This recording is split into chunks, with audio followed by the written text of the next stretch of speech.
నేరాన్ని నేరంగానే చూడాలి. దాంట్లో రాజకీయ జోక్యాలు ఉన్నప్పుడు మాట్లాడాలి, కానీ ప్రతిదాన్ని రాజకీయం చేయకూడదు. నేను చాలాసార్లు చెప్తూ వచ్చినదే, గత సంవత్సరాల తరబడి చెప్తూ వస్తున్నదే. ఇప్పుడు నేరం ఎప్పుడైతే రాజకీయాలకు వెళ్తుందో చర్చ పక్కదోవ పట్టేస్తుంది.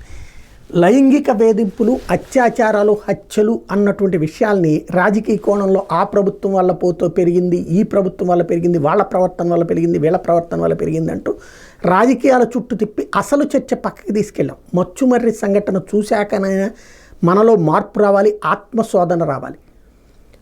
15 ఏళ్ల పిల్లలు, 10వ తరగతి చదివే 2 పిల్లలు, 6వ తరగతి చదివే పిల్లవాడు ఒక ఆడపిల్ల మీద అత్యాచారం చేశారంటే అసలు మనం ఏ సమాజంలో ఉంటున్నాం, ఏ ఆటవిక రాజ్యం వైపుకి వెళ్తున్నాం?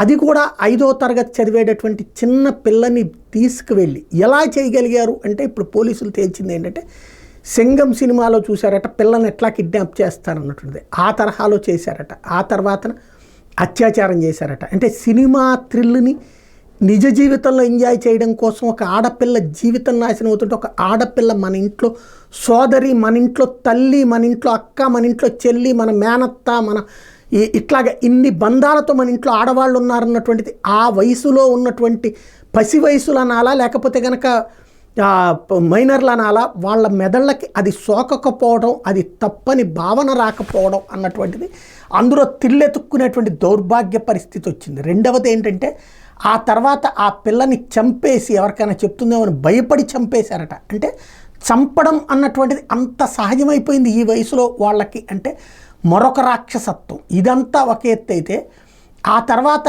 అక్కడ మృతదేహాన్ని ఒక చోట కట్టేసి పెట్టి ఇంటికెళ్ళి చెప్తే తండ్రి పెదనాన్న కలిసి తీసుకెళ్ళి ఆ బాడీని నదిలో పడేశారట. ఇప్పటికీ కూడా శవం ఎక్కడుందో రకరకాల లెక్కలు చెప్పి తప్పించి తిప్పిస్తున్నారు. ఎందుకు ఈ నాటకం అంతా అంటే, సినిమాల్లో వీళ్ళు చూశారు కదా, శవం దొరక్కపోతే కనుక కేసులో తేలదు అన్నటువంటిది. అది కూడా సింగంలోనే కనబడతారు.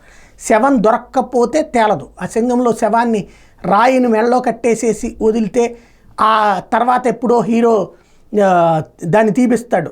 అట్లాంటి సీన్ని ఇక్కడ అనమాట. అంటే తండ్రులు కూడా ఆ పాత్ర పోషించారు. అంటే తల్లులకు తెలియదా, ఇంట్లో అందరికీ తెలుసు. అంటే ఒక ఆడపిల్లని చంపేసేటటువంటి తెంపరితనం అంత చిన్న వయసులో వస్తే వాళ్ళని కాపాడటానికి తండ్రులు రంగంలోకి దిగితే తల్లులు తోడు నిలబడ్డారంటే అసలు ఎక్కడికి పోతున్నాం మనం? అడవిలో ఉన్నామా, మనుషులలో ఉన్నామా, మృగాలుగా ఉన్నామా, మానవత్వం అనేది చచ్చిపోయిందా అన్నది చర్చ జరిగి ప్రతి ఒక్కళ్ళు సెన్సిటివ్ నరాలని మళ్ళీ ఒకసారి ముందుకు తీసుకురావాల్సింది. ఎప్పటికైనా దరిద్రపు రాజకీయాలను పక్కన పెట్టాల్సి ఉంది.